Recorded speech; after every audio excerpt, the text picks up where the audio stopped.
सुनवाई की प्रक्रिया में बहुत सारे लोग आए थे समक्ष में, जिन्होंने अपनी बात कही है। इसमें कई बार आपसी पारिवारिक विवाद होते हैं, कई बार एफआईआर के बाद वैधानिक कार्रवाई हो जाती है, पर कई बार व्यक्ति को लगता है कि ये कार्रवाई पर्याप्त नहीं है। कुछ अन्य मामलों के भी लोग आए थे। इन सभी लोगों को बड़े ध्यान से सुना गया और जो हमारी टीमें हैं उनको बताया गया है कि एक निश्चित समय सीमा में न केवल फरियादी को उसकी कार्रवाई को बता के संतुष्ट कर दिया जाए, और अगर कोई वैधानिक कार्रवाई है तो उसको भी एक निश्चित समय सीमा में त्वरित तरीके से करा दिया जाए। Thank you. अगर आप वैसे देखेंगे तो जो पारिवारिक विवाद हैं, खासतौर से संपत्ति संबंधी विषयों को लेके, अगर हम परसेंटेज के हिसाब से देखेंगे तो ये शिकायतें सबसे ज़्यादा हैं। उसके बाद कई बार पति पत्नी के इस तरह के जो पारिवारिक विवाद हैं वो भी काफ़ी संख्या में है। कई बार लोगों के जो पैसों के लेन देन के इश्यूज होते हैं, जैसे एक दोस्त ने दूसरे दोस्त को पैसे दे दिए और अब वो वापस नहीं कर रहा, इस तरह के भी इश्यूज आते हैं। तो ये इसी क्रम में लगभग जो है नंबर 1, 2, 3 पे इस तरह की शिकायतें ज़्यादा रहती हैं।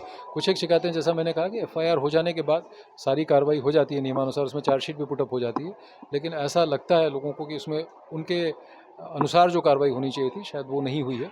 और हो सकता है कि कई बार आदमी का ग्रीवांस ज़्यादा रहता है तो उसको भी एड्रेस किया जाता है, उनको समझाया भी जाता है।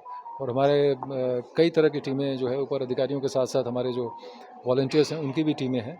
और कई बार अगर बहुत आपसी लेन देन की ऐसी बात है कि जो पारिवारिक स्तर पे ही है, उसको हम लोग कोशिश करते हैं कि उसको मीडिएशन में ले जाके दोनों पक्षों को सामने सामने बिठा के और उसके एक तरह से समझौता हो जाए और उसका एक समुचित जो दोनों का संतुष्टिपूर्ण निराकरण हो जाए।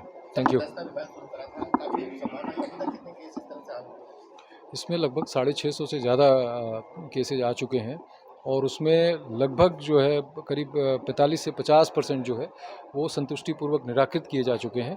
कुछ केसेज हैं जिनमें कि जांच की और आपराधिक कार्रवाइयों की आवश्यकता थी, तो वो संबंधित अधिकारियों को भेज दिए गए हैं और कुछ प्रकरणों में ये प्रक्रिया चल रही है।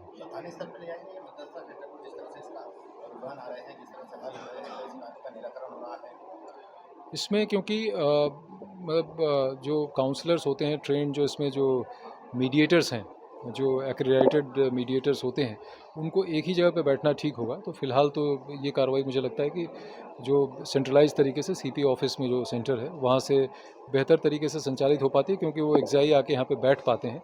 अगर भविष्य में इस तरह के अगर आएंगे वो और ऐसी कोई वो बनी तो थानों में भी उनको ले जाके बिठाने पर विचार किया जा सकता है। Thank you.